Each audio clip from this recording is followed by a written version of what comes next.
Magandang araw sa ating lahat. Para sa mga nais mag-avail at magkaroon ng kopya ng aming PowerPoint presentations, kasama ang daily lesson plan, summative at term exam, mag-message lamang sa aming Facebook page sa link na makikita sa comment section. Ngayong araw, ating tatalakayin ang panahon ng imperialismo. Kahulugan, motibo, at enyo ng control na bahagi ng ating Araling Panlipunan 8 para sa unang linggo at unang sesyon. Sa pagtatapos ng ating sesyon ngayong araw, may 3 tayong pangunahing layunin na inaasahang ating makakamit. Una sa kaalaman, naipaliliwanag ang imperialismo at natutukoy ang pangunahing motibong pang-ekonomiya, pampolitika, pang-estratehiya at pang-ideolohiya. Ikalawa sa kakayahan, nakapag-uuri ng mga pahayag ayon sa motibo at enyo ng control gamit ang concept matrix. At ikatlo sa pagpapahalaga, na ipapakita ang pagiging mapanuri sa mga katwirang ginamit upang bigyang matwid ang pananakop. Bago tayo magpatuloy sa formal na talakayan, magkaroon muna tayo ng isang balik-aral gamit ang Think Pair Share.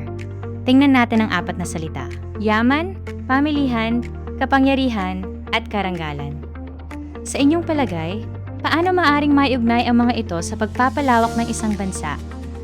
Sa loob ng 1 minuto, mag-isip muna ng mag-isa. Pagkatapos, sa loob ng 2 minuto, makipagtalakayan sa inyong kapareha upang bumuo ng paunang paliwanag. Sa huling 2 minuto, ibabahagi natin ang ating output na isang maikling concept web. Ngayon, tanungin natin, ano nga ba ang imperialismo? Ang imperialismo ay ang pagpapalawak ng kapangyarihan o impluwensya ng isang estado sa ibang lupain sa pamamagitan ng tuwiran o di-tuwirang kontrol. Maari itong isagawa upang mapalawak ang interest, impluwensya, at kapangyarihan ng isang estado sa ibang teritoryo. Suriin naman natin ang iba't ibang motibo sa pananakop. Una ay ang motibong pang-ekonomiya. Hinahangad ng mga imperyo ang mga hilaw na materyales at bagong pamilihan para sa kanilang mga produkto. Dahil dito, naging mahalaga ang pagkontrol sa mga lugar na may likas na yaman, produktong maaring ipagpalit at mga rutang pangkalakalan. Ang halimbawa nito ay ang pagkuha sa mga pampalasa, hilaw na materyales at paghahanap ng bagong pamilihan. Pangalawa ay ang motibong pampolitika. Ang pagpapalawak ng teritoryo ay maaari ding magpalakas sa kapangyarihan at posisyon ng isang estado laban sa kanyang mga karibal.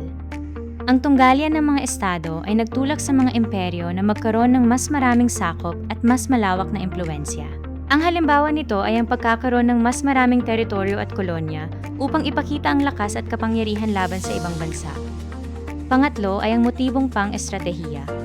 Mahalaga rin sa isang imperyo ang pagkontrol sa mga estratehikong dongan at rutang maaaring gamitin sa kalakalan at paggalaw ng hukbong dagat. Ang lokasyon ng isang dongan ay magbibigay ng mahalagang kalamangan sa pagkontrol sa mga rutang pandagat. Ang halimbawa nito ay ang pag-angkin sa estratehikong dongan upang maging hantungan ng mga barko at sentro ng kontrol sa karagatan. Pang-apat ay ang motibong pang-ideolohiya. May mga ideyang ginamit upang bigyang matwid ang pagpapalawak at pananakop ng mga makapangyarihang estado.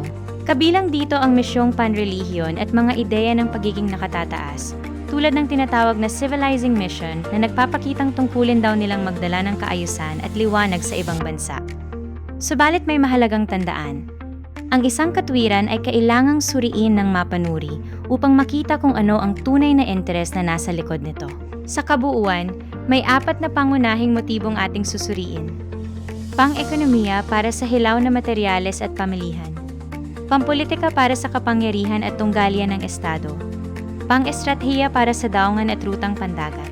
At pang-ideolohiya para sa misyong panrelihiyon at mga ideyang nagbibigay katwiran sa pananakop. Bukod sa mga motibo, alamin naman natin ang 4 na enyo ng control. Unang enyo ay ang kolonya. Ang kolonya ay isang teritoryong nasa ilalim ng control o pamamahala ng isang makapangyarihang estado. Sa ganitong enyo, mas tuwiran ang paghawak ng imperyo sa teritoryo at sa mga usaping pampamahalaan nito. Ang mahalagang tandaan, sa isang kolonya, maaring direktang makialam ang mananakop sa pamamahala, batas, at paggamit ng mga yaman. Ikalawang enyo ay ang protectorate. Ang protectorate ay isang enyo ng control kung saan nananatili ang ilang lokal na pamamahala, ngunit may malaking impluwensya o proteksyon mula sa isang mas makapangyarihang estado. Dahil dito, hindi kinakailangang ganap na palitan ang lokal na pamahalaan upang magkaroon ng dayuhang impluwensya. ikatlong anyo ay ang sphere of influence. Ang sphere of influence ay isang lugar kung saan may natatanging impluensya ang isang makapangyarihang estado, lalo na sa kalakalan, pamumuhunan o mga patakarang may kaugnayan sa interest nito. Hindi ito nangangahulugang tuwirang pinamamahalaan ang buong teritoryo. Ang mahalagang tandaan, maaring magkaroon ng malakas na impluensya kahit hindi direktang pinamamahalaan ang lupain. Ikapat na anyo ay ang economic control. Ang economic control ay ang paggamit ng kalakalan, pamilihan, pamumuhunan, o iba pang kapangyarihang pang-ekonomiya upang magkaroon ng malaking impluensya sa isang lugar. Maaring lumakas ang impluensya ng isang estado nang hindi nito kinakailangang direktang sakupin ang buong teritoryo. Ngayon, magkaroon tayo ng pag-uuri. Tungkulin nating tukuyin kung ang bawat pahayag ay tumutukoy sa isang motibo o anyo ng control. Sa letrang A, ang pagkuha ng hilaw na materyales ay isang motibong pang-ekonomiya. Sa letrang B, ang pagkontrol sa teritoryo sa pamamagitan ng lokal na pamahalaan na may dayuhang impluensya ay anyo ng control na protectorate. Sa letrang C, ang pagkuha ng estratehikong dongan ay isang motibong pang-estratehiya.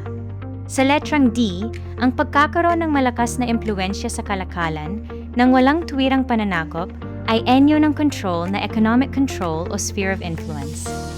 Tingnan din natin ang isang halimbawang sitwasyon. Isang makapangyarihang bansa ang naghahanap ng bagong pamilihan para sa mga produktong ginagawa nito at nais ding makakuha ng mga hilaw na materyales mula sa ibang lupain. Anong motibo ang nangingibabaw? Ang sagot ay motibong pang-ekonomiya dahil ang batayan ay ang paghahanap ng bagong pamilihan at pagkuha ng hilaw na materyales. Ang mahalagang tandaan, ang motibo sa pananakop ay kadalasang nauugnay sa kapangyarihan, kayamanan, at relihiyon, kaya mahalagang suriin ang bawat detalye. Para sa ating pangkatang gawain, gagamitin natin ang motibo-paraan-epekto matrix. Bawat pangkat ay magsusuri ng maikling sitwasyon at bubuo ng matrix na naglalaman ng motibo o interest ng imperyo, paraan o anyo ng kontrol na ginamit, at epekto o naging bunga sa nasasakupang lugar. Ang ating magiging output ay isang malinaw na matrix na may maikling paliwanag. Bilang paglalagom, hindi lamang pagkuha ng lupa ang imperialismo dahil maaari rin itong nakabatay sa paghangad ng yaman, pamilihan, kapangyarihan, estratehikong lokasyon, at mga ideyang nagbibigay katwiran sa pananakop. Maaari ding gamitin ang tuwiran o di-tuwirang paraan upang magkaroon ng kontrol.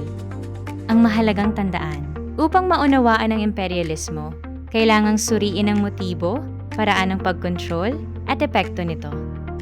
Sa ating huling bahagi o exit ticket, kumpletuhin natin ang mga pahayag.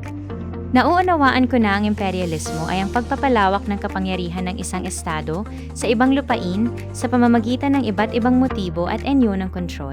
Ang epekto ng pang-ekonomiya at pang-estratehikong motibo ay ang pagkaubos ng likas na yaman at pagkawala ng kontrol ng katutubo sa kanilang mga dongan. At sa ating challenge question, ang ideolohiya ay maaring gamitin upang ikubli ang tunay na interes sa pamamagitan ng pagpapanggap na ang pananakop ay para sa ikaunlad, edukasyon o kaligtasan ng katutubo, kahit ang tunay na layunin ay ang pagkuha ng kanilang yaman at kapangyarihan. Maraming salamat sa inyong pakikinig at mahusay na partisipasyon.